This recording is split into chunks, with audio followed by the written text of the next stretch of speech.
Hey guys, so here we are, episode 8. It's gonna be a little different than our typical video. In this video, we're gonna talk about a lot of the infrastructure systems. We're gonna talk about electrical, we're gonna talk about HVAC, we're gonna talk about the bathroom, we're gonna talk about makeup air.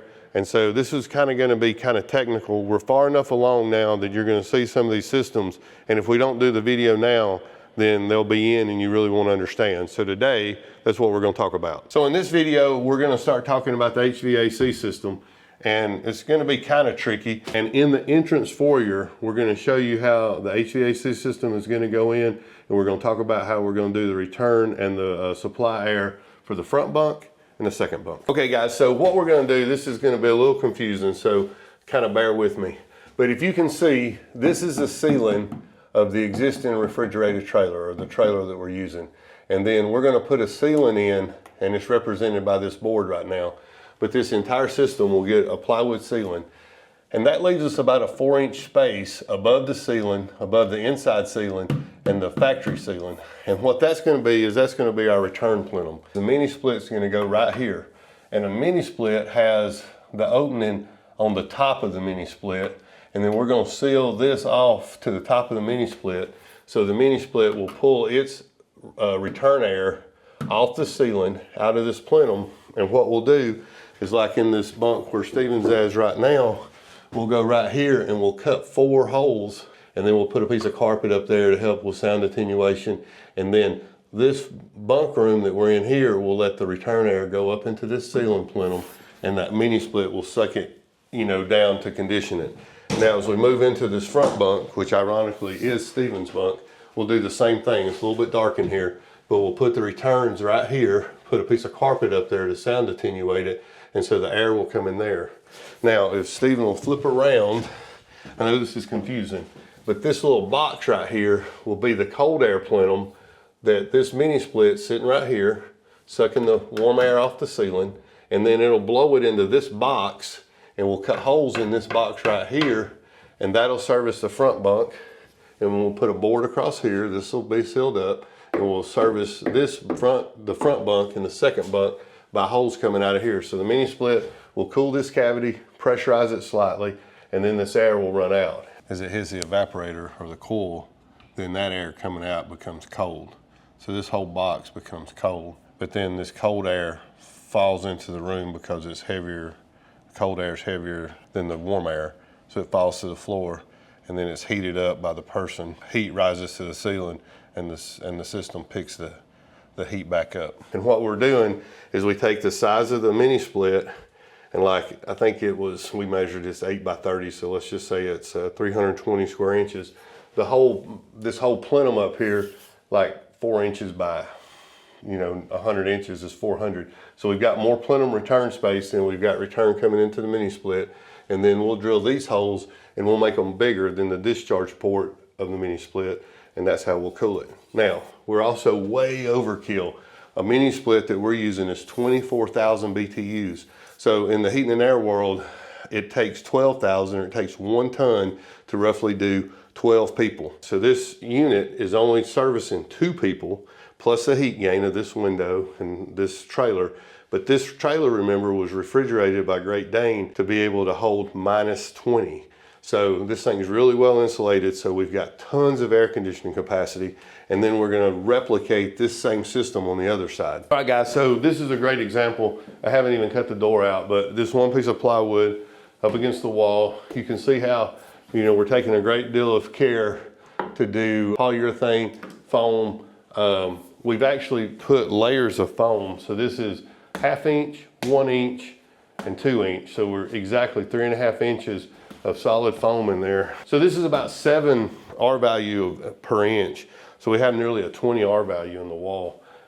And then there'll be another piece of plywood here. And then we have a door. It's an outside door that we're gonna mount here. And this will give Stan, real quiet, good airtight door that goes into the flex area, which will be like the kitchen or the storage area. And then you'll recall Stan's bunk is gonna turn this way, come out off the wall 3 feet, and be like 80 inches wide. This line represents the end of Stan's bunk.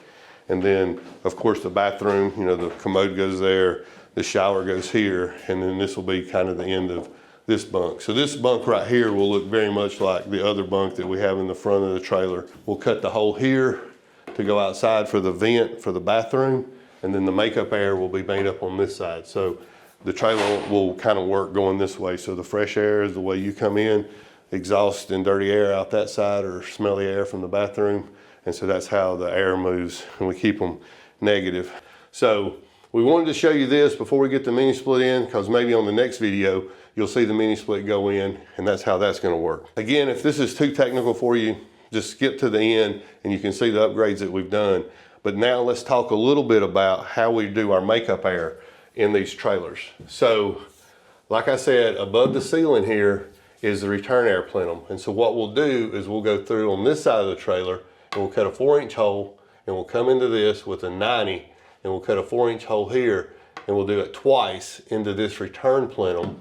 So fresh air from right outside the trailer will be able to be made up. So right where the mini split's sucking air in, it'll also suck in fresh air. So that has a tendency to pressurize the trailer. The only way air can get out of the trailer is through the bathroom. We'll put no vents into the bathroom, so there will be no return into there. And then when the trailers are occupied, typically we leave the bathroom fans on, and I'll show you those in a minute. And we buy an upgraded bathroom fan that instead of doing 50 CFM, it does 100 CFM. So that's 100 cubic feet per minute. We're gonna take all the air out of this trailer and evacuate it and shove it outside. And so if we have any odors or anything, they should exhaust out here. We'll make up the air through the 1-inch pressurized port, the 4-inch pressurized port that the bathroom fan runs out that way. And then it'll get made up with 2 4-inch that the mini split's sucking in and that the bathroom's exhausting. So in that way, we keep negative pressure in the bathroom, positive pressure from the fan that's being created by the mini split into the bunk rooms. We have no vents, you notice there's no cold air going into the bath. And we have this vent right here, so we have this fan box, and the fan blows in exhaust air out. And so then here we have fresh air in. And it's coming in, the fresh is coming in above here. So it's easier to suck the fresh air this little bitty short distance, so it effectively pressurizes the cabin. And then this extra air that gets pressurized looks for somewhere to go, so it goes under the bottom of the door and around the leaks in the doors, and it comes back into the bathroom, and then with the bathroom fan is pushing out. So that way you get your fresh air makeup from here, and then we exhaust it out of here from the bath. So this is the exhaust air from the bath. So by doing that, you see how we don't have any fresh air flow into the bathroom. So the fresh air comes in here, it goes into and the cool conditioned air goes into here.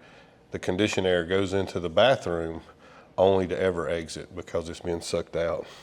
And that's where we have that 110 CFM fan. All the odors of the bathroom stay in the bathroom and go outside, and we don't introduce them into the heating and air system. And that's how it works, so that when the air conditioner's running, the guys get fresh makeup air. If the bathroom fan's on, the guys get fresh makeup air. So anytime there's anybody in here, you'll have fresh air being made up, because we let the mini split system, we let the fans run all the time. And so then we always have fresh makeup air.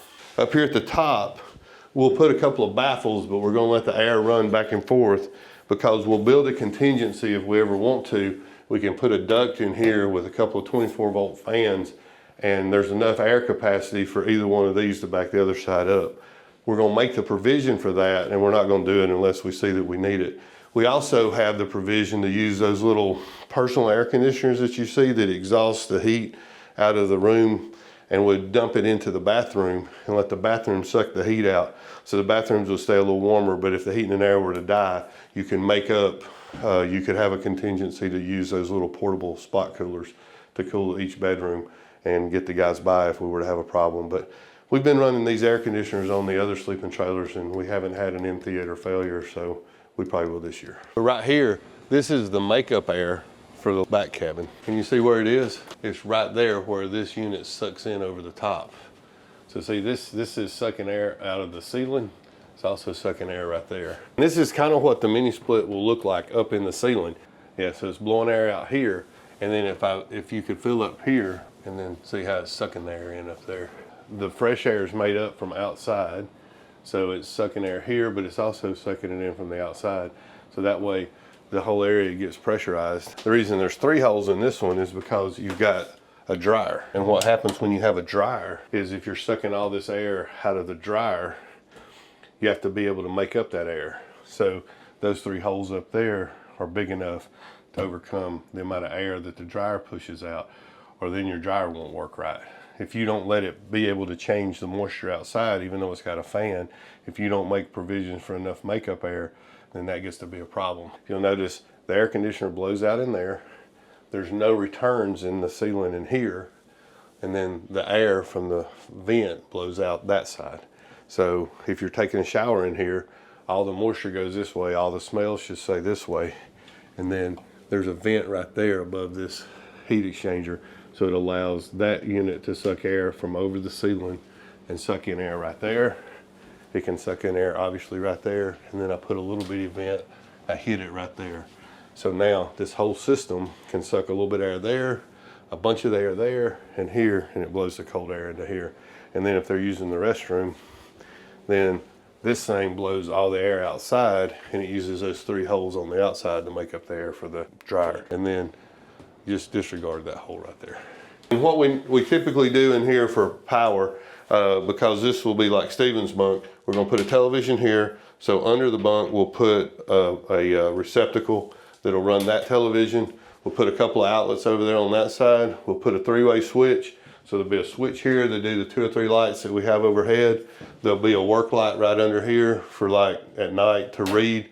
And then you'll have the switch. So you'll be able to turn your lights on and off from 2 places, have power over there on that side, and then we'll duplicate that on the other side. In the bathroom, you'll have the lights over the shower and over the mirror. And then you'll have the one, and we'll make the fan come on all the time. And so that's kind of how that's going to work. You know, we talked a little bit about the bathroom. You have to buy a little bit better fan. These are about $100. You know, a typical fan, I think, moves like 50 CFM. As we talked about, this one moves maybe 110.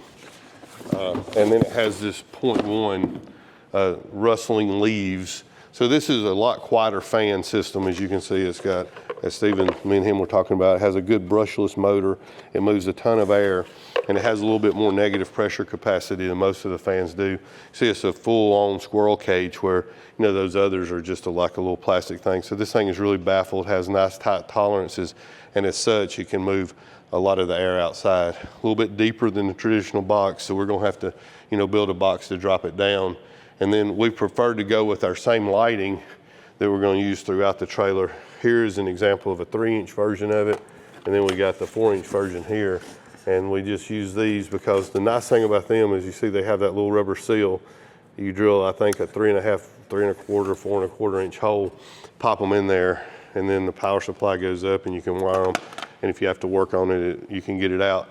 As we've also learned in other trailers, it's nice because everywhere you have one of these lights, now you have an access port to move cables and wires across the top of the ceiling as you're working on the trailer in the future. In that one room, we're gonna have that ceiling panel in the foyer is going to drop all the way out. And then we're using this MDF, and we're going to actually mount these lights in that so that we don't have to have the lights come in and out. So we can put the lights off to the side, put a little index in here. The plywood will lay in to make the ceiling. We can set it out, service the AC, put it back in. So that's going to make it nice. This is how we're going to mount the ceiling. We're going to take angle iron, 2-inch angle iron, and we'll mount this up to the top. And then we'll let the ceiling come in here, so we'll screw this. And then in each room, we'll measure it out and make the holes and make the screws look neat. So this will be kind of our trim at the top. So the ceiling will come over the top here, and the wall here will have this nice, kind of give us this nice industrial look. If we want to get froggy, we could polish out a little bit. But that's going to be what the top of all the ceilings look like. And then that also gives us the ability that if we were to have a problem in the future, we could come in and cut out that piece of plywood, undo the screws, take that section out and be able to service it. At our company, we have a couple of guys that work for us, Chuck and Scotty, and they do interior carpentry. And so I've about got this trailer to the point that I can hand it over to them, where everything I've done, they can see an example and then they can take and run with it. So we do that a lot here. Like I'll get the system or I'll get whatever started, or I'll build one and then they'll build 6 more because they do it every day, and I have a couple other things that I like to do. So we're about to get this thing ready to go, and we're about to get it up to the other shop so Kyle and Paul can put the laying systems under there where we put the water and the pumps and the generators, all those things. So there's kind of where we are with the trailer. We appreciate you watching. As always, if you'll leave us a comment, we'll answer it. We've been getting some really good questions. The engagement from the comments are really good. It helps us a ton. If you like it, if you'll send it to a friend or you'll leave us a comment, we'd really appreciate it. Thanks for watching.